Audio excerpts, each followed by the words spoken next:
Have you ever wondered who was responsible for the invention of the Internet?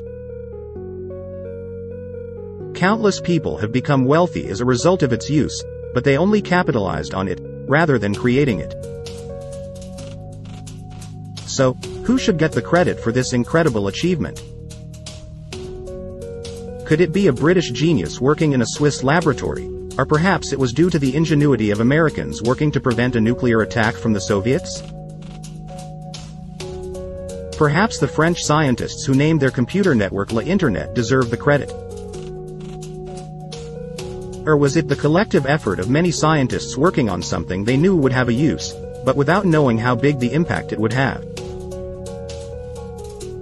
It took the genius of many engineers and computer scientists to create the Internet as we know it today.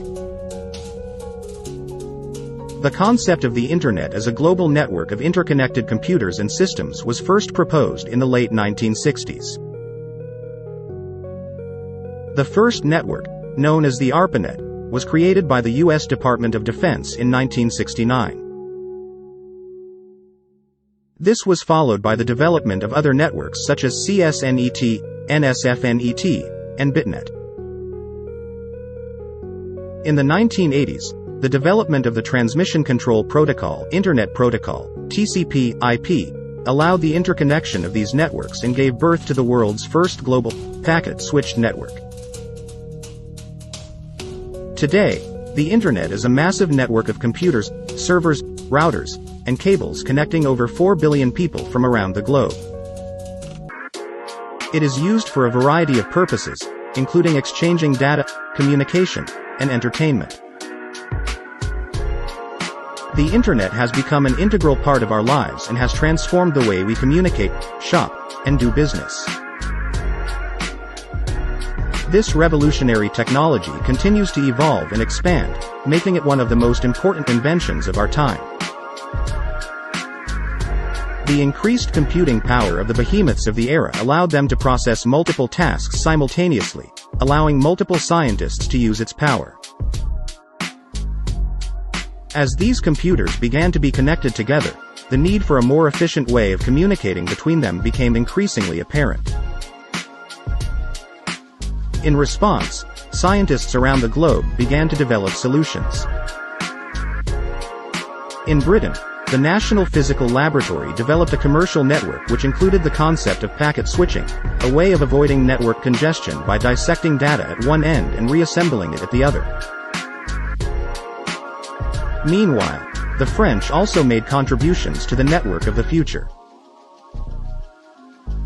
In the early 1970s, a team of computer scientists from the French Institute for Research in Computer Science and Automation, INRIA, were tasked with creating a scientific network called Cyclades.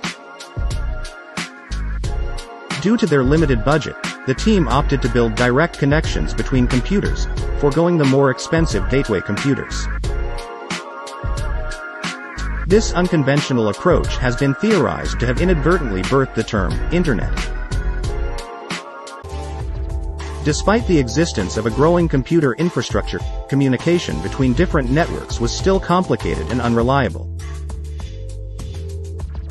It was then that the TCP/IP protocols emerged as the basic language of the Internet, providing a reliable method of data transmission.